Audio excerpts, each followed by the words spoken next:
নমস্কাৰ আপোনালোক সকলোকে পুনৰবাৰ স্বাগতম নাছমাই মজিদ বন্ধুসকল পলকতে চাওক আজি 9টা গুৰুত্বপূৰ্ণ খবৰ প্ৰথমটো খবৰ পুনৰ ব্যক্তিগতকৰণৰ দিশে দেশৰ 4টাকৈ ৰাষ্ট্ৰীয় বেংক পুনৰ দেশৰ 4টা ৰাষ্ট্ৰীয় বেংকৰ অংশীদাৰিত্ব বিক্ৰীৰ যোজা মোদী চৰকাৰৰ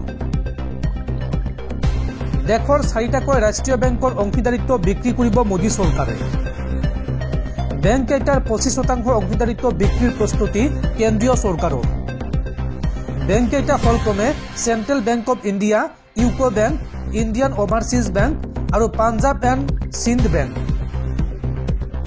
সেবির নিয়মৰ দোহাই দি ৰাষ্ট্ৰীয়কৃত ব্যাংকৰ ব্যক্তিগতকৰণৰ প্ৰক্ৰিয়া আৰম্ভ মোদী সৰকাৰেৰ অৰ্থনৈতিক পৰিস্থিতিৰ প্ৰতি লক্ষ্য ৰাখি আগতীয়াকৈ এই সিদ্ধান্ত কেন্দ্ৰীয় সৰকাৰেৰ পৰৱৰ্তী খবৰ ৰেচন কাৰ্ড আৰু অৰুণোদয় আঁচনিক লৈ ডাঙৰ খবৰ এতিয়াৰ পৰা 5জনতকৈ কম সদস্যৰ পৰিয়ালে নাপাব অৰুণোদয় আঁচনি আৰু ৰেচন কাৰ্ডক লৈ শীঘ্ৰে ৰাজ্যত চলিব তদন্ত এই বৃহৎ ঘোষণা ৰাজ্য চৰকাৰৰ ৰেচন কাৰ্ড আৰু অৰুণোদয় আঁচনিক লৈ আহি গ'ল ডাঙৰ খবৰ এতিয়াৰ পৰা 5জনতকৈ কম সদস্যৰ পৰিয়ালে নাপাব ৰেচন কাৰ্ডৰ লগতে অৰুণোদয় আঁচনি অৰুণোদয় আঁচনিৰ বাবে বহু লোকে ৰেচন কাৰ্ডক লৈ সংঘটিত কৰিছে দুৰ্নীতি পৰিয়ালৰ পৰা বিচ্ছিন্ন কৰি লৈছে ৰেচন কাৰ্ড গোৱালপাৰা ধুবুৰী হাইলাকান্দি আদি অঞ্চলত ধৰা পৰিছে বহু বিসংগতি অৰুণোদয় আৰু চৰকাৰী ঘৰৰ বাবে সুকীয়াকৈ ৰেচন কাৰ্ড লোৱাৰ অভিযোগ উত্থাপন হৈছে বহুতৰ বিৰুদ্ধে এটা পৰিয়ালত 2-3টাকৈ ৰেচন কাৰ্ড থকাৰ অভিযোগ উত্থাপন হৈছে আৰু এই সন্দৰ্ভত ৰেচন কাৰ্ডক লৈ শীঘ্ৰে ৰাজ্যত চলিব তদন্ত অভিযান আৰু ৰেচন কাৰ্ড পাবলৈ হলে 2 লাখতকৈ কম হ'ব লাগিব বছৰি আয় 2 লাখতকৈ কম হোৱা পৰিয়ালেহে লাভ কৰিব ৰেচন কাৰ্ড আৰু বিসংগতি ধৰা পৰিলে বিপদ নিশ্চিত এই কঠোৰ ঘোষণা বা এই কঠোৰ নিৰ্দেশনা জাৰি কৰিছে ৰাজ্যৰ যোগান মন্ত্ৰী ৰঞ্জিত কুমাৰ দাসে পৰৱৰ্তী খবৰ ইভিএম বিৰোধী প্ৰতিবাদত কপিল দেশৰ ৰাজধানী দিল্লীৰ ৰামলীলা ময়দানত ওলাই আহিল হাজাৰ হাজাৰ লোক বিজেপিৰ বিৰুদ্ধে ইভিএমৰ দ্বাৰা ভোট চুৰি কৰাৰ অভিযোগ কংগ্ৰেছৰ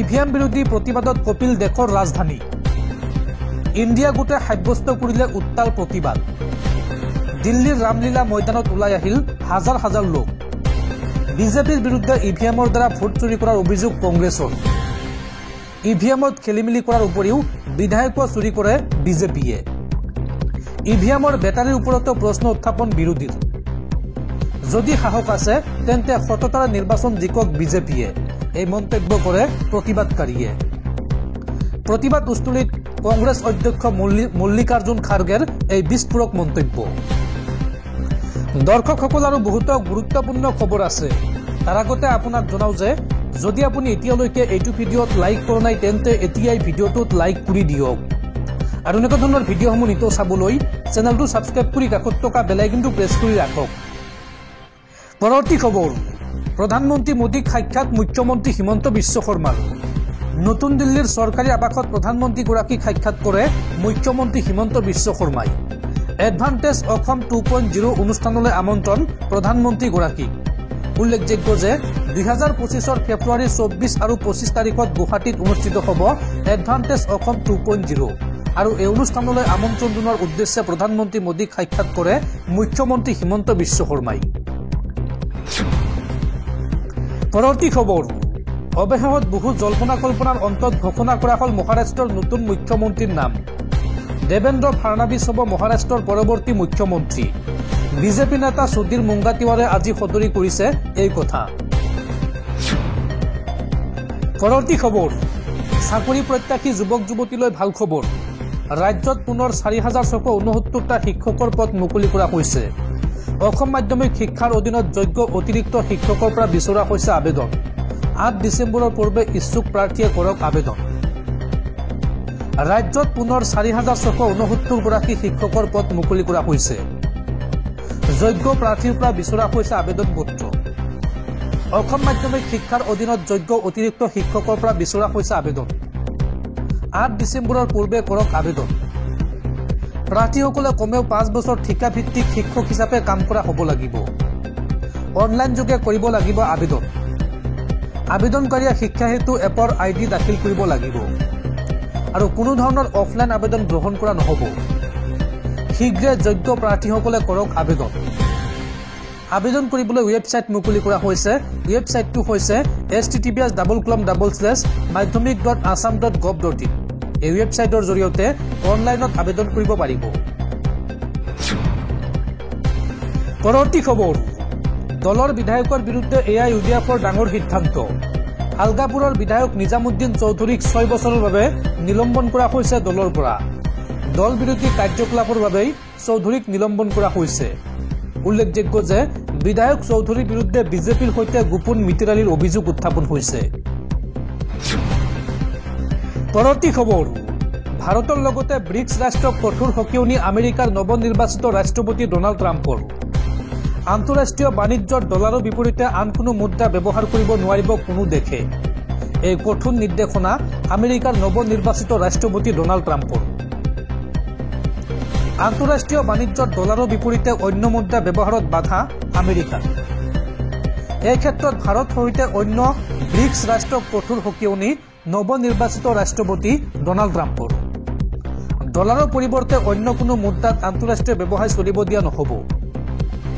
অন্য মুদ্ৰা ব্যৱহাৰ কৰিলেই আৰোপ কৰা হ'ব 100% শুল্ক।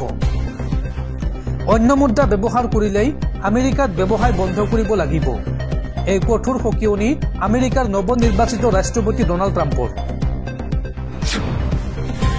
পৰৱৰ্তী খবৰ, বিধায়ক অখিল গগৈক এইবাৰ কঠোৰ সকিয়নি অসম প্ৰদেশ কংগ্ৰেছ কমিটিৰ সভাপতি ভূপেন বৰাৰ। ভূপেন বৰাই অখিল গগৈক কি ক'লে চাওঁ আহক। বিধায়ক অখিল গগৈক এইবাৰ কঠোৰ সকিয়নি অসম প্ৰদেশ কংগ্ৰেছৰ সভাপতি ভূপেন বৰাৰ।